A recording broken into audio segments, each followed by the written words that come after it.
আসসালামু আলাইকুম ওরহমতুল্লাহ। আশা করি আল্লাহর রহমতে সবাই অনেক ভালো আছেন। একটি সিম্পল ডেটা এন্ট্রি প্রজেক্ট নিয়ে আমি রাসেল আছি আবারও আপনাদের সাথে। তো চলুন ক্লায়েন্টের রিকোয়ারমেন্ট অনুযায়ী কাজটি কিভাবে করতে হয় তা দেখে নেওয়া যাক। তো আমরা চলে যাব প্রজেক্টটি হচ্ছে এরকম। ক্লায়েন্ট একটা নোটপ্যাড দিয়েছে, এইখানে অনেকগুলো ইমেল দিয়েছে, দেখতে পাচ্ছেন। ইমেলগুলো হচ্ছে এইরকম। এখানে একটা ইমেল আছে, এইখানে একটা ইমেল আছে, এইখানে একটা ইমেল আছে।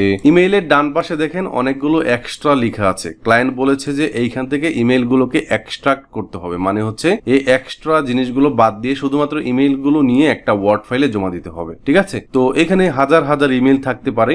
এই হাজার হাজার ইমেল থেকে এই বিষয়টাকে একটা একটা করে বাদ দিতে চাইলে অনেক সময়ের ব্যাপার। সো একটা ফর্মুলা ইউজ করে এটা কিভাবে খুব সহজেই করতে পারি 1-2 মিনিটের ভিতরে তাই দেখে নিব। তো চলুন শুরু করা যাক। আমরা প্রথমে যেহেতু ক্লায়েন্টকে ওয়ার্ড ফাইলে বিষয়টা করে জমা দিতে হবে, সো প্রথমে এটাকে Ctrl+A চেপে Ctrl+C চেপে এটাকে কপি করতে হবে। হ্যাঁ, কপি করলাম।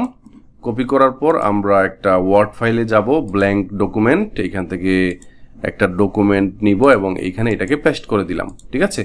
তাহলে দেখতে পাচ্ছেন আমাদের ইমেইল সহ বিষয়গুলো পেস্ট হয়েছে। এখন আমরা একটা ফর্মুলা ইউজ করব এগুলোকে বাদ দেওয়ার জন্য, শুধুমাত্র ইমেইল রাখার জন্য। তো আমরা Ctrl+S চাপবো, Ctrl+S চাপলাম। এখানে হোয়াট ফাইন্ড দেখেন, প্রত্যেকটা ইমেইলের পাশে @ ছাড়া কোনো ইমেল হয় না, তাই না। সো এখানে আমরা হোয়াট ফাইন্ড, আমরা প্রথমে কে ফাইন্ড করব। এখানে লিখবো হচ্ছে @ লিখলাম।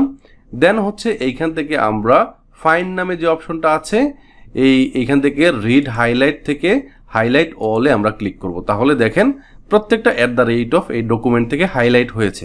এখন এটাকে কেটে দিব। কেটে দিয়ে আবারও Ctrl+S চাপবো। S চাপার পর এইখানে একটা সূত্র আনবো, মানে একটা ফর্মুলা আনবো। হ্যাঁ, ফর্মুলাটা হচ্ছে এরকম, আমি ভিডিও ডেসক্রিপশনে দিয়ে দিব। তো আমরা এখানে আবারও যাই, এইটাকে @ এর জায়গায় আমরা এটাকে রিপ্লেস করব। এখানে পেস্ট করলাম।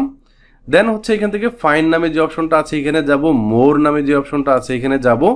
এখান থেকে ইউজ ওয়াইল্ড কার্ড এটাকে আমরা টিক মার্ক দিয়ে দিব। দেন হচ্ছে ফাইন্ড ইন মেইন ডকুমেন্ট এটাকে সিলেক্ট করব।